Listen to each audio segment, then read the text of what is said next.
Hi guys, I am पीके झा। चलिए आज हम लोग प्रेजेंट इंडेफिनिट टेंस के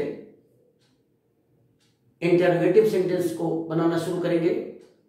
पिछले वीडियो में इंटरोगेटिव क्या है, क्या प्रिंसिपल है उसके बनाने के, कितने प्रकार के होते हैं, तो हमने देखा कि जितने भी प्रश्न हैं चाहे किसी भी टेंस का क्यों ना हो, वो दो भाग में बढ़ते हैं। एक को हम लोग टाइप ए कहते हैं, जिसे यस नो क्वेश्चन कहा जाता है, जिसका जवाब हाँ या ना में हो, और दूसरा जिसका जवाब हम यस नो में नहीं दे सकते, उसे एक्सप्लेनेटरी क्वेश्चन कहते हैं। उनको हम लोग टाइप बी कहेंगे और आईपीएस स्क्वायर से बनाएंगे, जिसे सामान्यतः लोग डब्ल्यूएच क्वेश्चन से कहते हैं, शुरू करते हैं। तो आज बारी है किसकी? तो प्रेजेंट इंडेफिनिट। अब हम टेंस पर आ गए। कल सामान्य जनरल बातें हो रही थी जो सभी टेंस के वाक्यों पर लागू हो। वो बात कही गई थी कि प्रश्नवाचक बनाने के लिए अगर हाना वाला क्वेश्चन है, टाइप ए है, तो हेल्पिंग वर्ब को शुरू में कर दिया, ऑक्सिलरी वर्ब को। अब आते हैं इस प्रेजेंट इंडेफिनिट टेंस पर। अभी तक इस टेंस का हमने अफर्मेटिव देखा, निगेटिव देखा, इंटरोगेटिव देख रहे हैं। तो पहले देखेंगे टाइप ए यानी यस नो क्वेश्चन जिसका उत्तर हाँ ना में हो, तो इसके बनाने के क्या नियम होंगे भाई? तो कल ही पता चल गया था, पिछले वीडियो में कह दिया था कि हाँ ना अगर जिसका उत्तर हो सके, जिसका उत्तर हाँ ना में यस नो में दिया जा सके, उसको बनाने के लिए हम लोग ऑक्सिलरी वर्ब से शुरू करते हैं। और इस टेंस का जब बनाएंगे इस टेंस को, तो हम जानते हैं ये टेंस V1 V5 से बनता है अफर्मेटिव में, लेकिन निगेटिव और इंटरोगेटिव में जब हम उसको बनाने बैठते हैं तो ऑक्सिलरी वर्ब की जरूरत पड़ती है, और वहां डू डज जाता है। इसकी चर्चा निगेटिव में हो गई थी और इसलिए इसको एक्सपेंडेड टेंस भी कहा जाता है। तो चलिए बाकी जो दूसरे टेंस होंगे तो उसके जो भी निर्माण में ऑक्सिलरी आएंगे उसी को आगे ले आएंगे। सिर्फ दो ही ऐसे टेंस है जिसके शुरू में अफर्मेटिव में ऑक्सिलरी वर्ब नहीं रहता है, उसकी जरूरत नहीं पड़ती है। वो है प्रेजेंट इंडेफिनिट जो V1 V5 से बनता है और पास्ट टाइम में जो V2 से बनता है। इसलिए V1 V5 वाले में जब ऑक्सिलरी वर्ब की जरूरत पड़ेगी निगेटिव में इंटरोगेटिव में, तो डू डज देंगे, और जब पास्ट पढ़ेंगे तो डिड लगाएंगे। तो रूल क्या हो गया? Do oblique does. ये लाना पड़ा, इसलिए इसको एक्सपेंडेड कहा। सब्जेक्ट को, उसके बाद सब्जेक्ट। अब ये फाइनाइट है, सब्जेक्ट के अनुसार कौन आता है? फाइनाइट आता है। कई बार फाइनाइट बोल रहे थे, चलिए तो फाइनाइट है, डू और डज किसके अनुसार आएगा? सब्जेक्ट अनुसार। ये V1 है, उसके बाद V1 देखिए, V5 नहीं। क्यों नहीं V5? जानना चाहिए। तो बोलिए फाइनाइट तो डू और डज हो गया, जो डू डज जब फाइनाइट हो गया तो दूसरा फाइनाइट नहीं दे सकते। एक सेंटेंस में एक सब्जेक्ट साथ एक ही फाइनाइट। इसलिए फाइनाइट में कहता हूं समझना बहुत जरूरी है। ये V1 नॉन फाइनाइट, उसके बाद ऑब्जेक्ट किसी चलिए प्रश्नवाचक चिन्ह, साइन ऑफ इंटरोगेशन। अब शुरू करते हैं, कुछ एग्जाम्पल देख लेते हैं जल्दी से, वीडियो छोटा करना चाहते हैं। क्या तुम चाय पीते हो? Do you take tea? ये यू सब्जेक्ट है तो डू आया, डू यू टेक टी। यहां क्या के लिए कुछ देने की जरूरत नहीं है, याद रखिएगा। ये जो डू आ गया वही क्या कर दे रहा है, यहां व्हाट थॉट देने की जरूरत नहीं है, वो देंगे टाइप बी में जिसका उत्तर हाँ ना नहीं हो। क्या वह दुकान चलाता है? Does he run a shop? Does he run, तो गौर कीजिए, रन, रन माने दौड़ना और रन माने चलाना भी। जब इंट्रांजिटिव होगा तो दौड़ना, जब ट्रांजिटिव होगा तो चलाना। क्या चलाना? दुकान चलाना, स्कूल चलाना, कोचिंग चलाना, कॉलेज चलाना।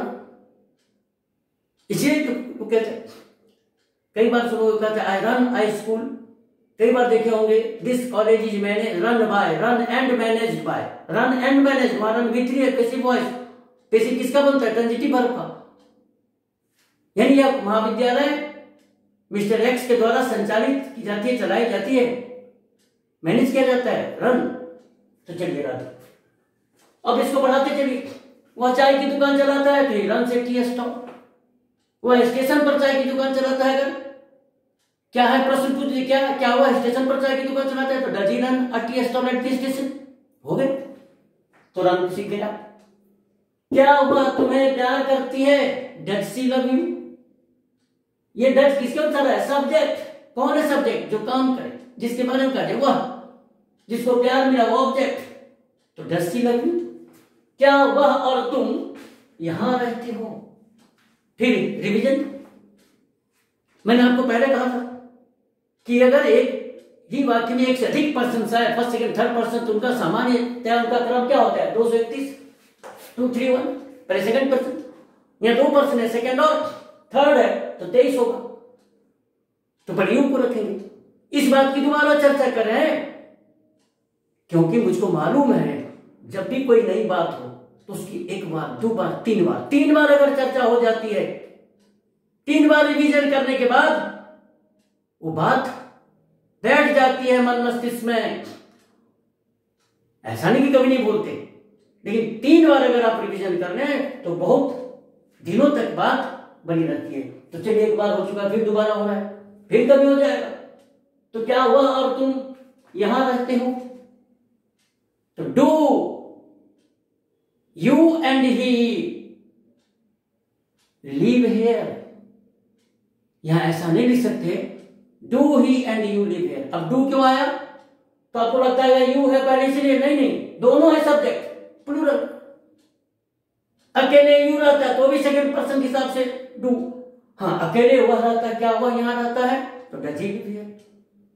यहां दोनों सब्जेक्ट है इसलिए प्लूरल डू। तो फिर सुन लीजिए, do you and he live here. क्या तेल पानी में मिलता है? फिर यहां रिवीजन, मिक्स के साथ विथ प्रीपोजिशन आता है। इसे पीछे बोले थे, क्या ग्वाला दूध में पानी मिलाता है, आज फिर मिलने का दे रहे हैं, मिक्स विथ। फिर 1 बार होगा तो परमानेंट हो जाएगा। तो धीरे धीरे मेरा ध्यान है, आर्टिकल भी आए, चलिए थोड़ा थोड़ा प्रीपोजिशन बढ़ता चले, थोड़ा नए शब्द भी आ जाए, थोड़ा बनाना असली ध्यान टेंस को सीखना है।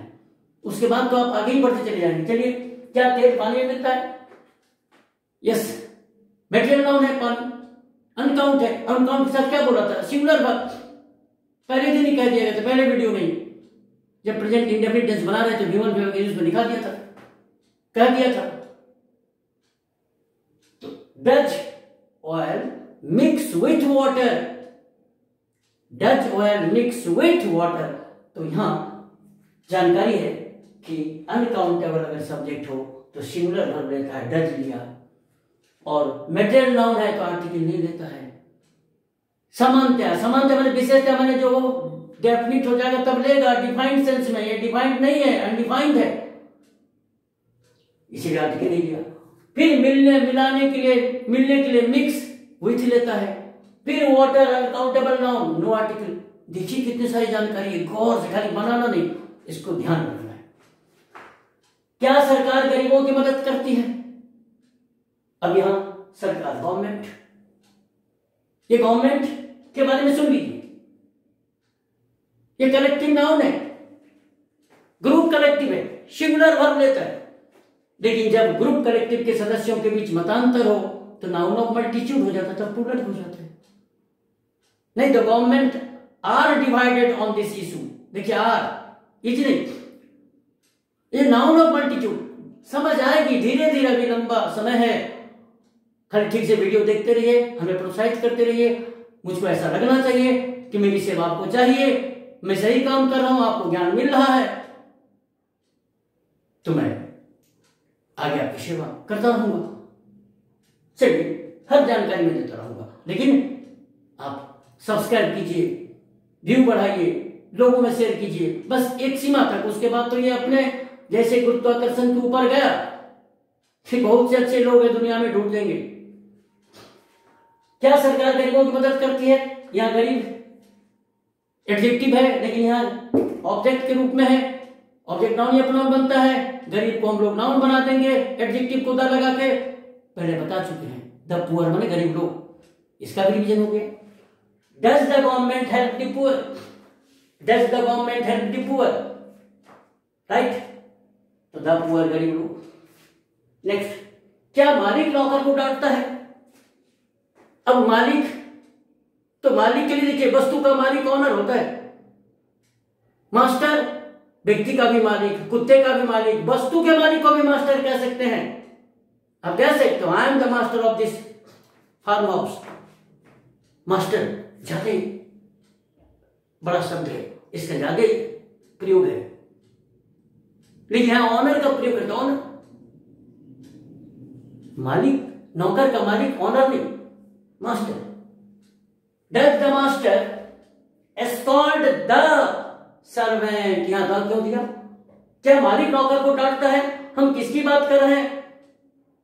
क्या ये किसी भी नौकर की बात हो रही है कि मालिक डांटेगा तो अपनी नौकर को डांटेगा? सीमित है, ज्ञात है, परिचित है, इसलिए द। नहीं तो सामान्यतः ऑब्जेक्ट और कंप्लीमेंट में क्या लगाने की बात कही थी? Indefinite article. क्यों? क्योंकि मोस्ट केसेस जो इंडेफिनिट होता है, लेकिन कई बार सेंटेंस की बनावट ऐसे होते हैं, उसका अर्थ ऐसा निकलता है जिससे पता चलता है कि वो डिफाइनिंग सेंस में है या नॉन डिफाइनिंग। ठीक, सीमित है या असीमित या अननोन। तो क्या मालिक नौकर को डांटता है? इसका मतलब हम किस मालिक की बात कर रहे हैं? कोई खास मालिक की। किस नौकर को डांटेगा? अपने नौकर को, सीमित अर्थ में। अगर इंडेफिनिट आर्टिकल दे तो पता चलेगा मालिक उठता है और किसी के नौकर को डांट देता है, इसीलिए वह नहीं दे सकते। मालिक नौकर को डांटता है, the master Escorts the servant. यहां प्रश्न है, तो does the master escort the servant means his servant.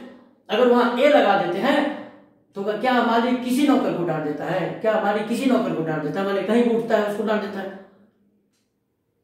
या हो सकता है, कह सकते आप, मान लीजिए आप काम करते कहीं और बहुत से नौकर हुआ है और उसमें आप कह रहे हो किसी नौकर को, ये देख भैया यहां मालिक नौकर को डांट देता है।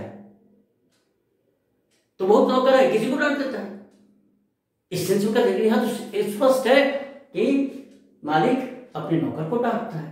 तो क्या बोलेंगे? Does the master escort the servant. यह सीखने का अच्छा तरीका था, ये तर्क है, इसी तर्क के आधार पर तय किया जाता है आर्टिकल्स। अब बाकी जो फिक्स है वो आपके लिए आसान है, इसलिए खूब बनाइए, खूब सुनिए, खूब तर्क लगाइए, क्योंकि उससे सेंस अर्थ बदल जाते हैं।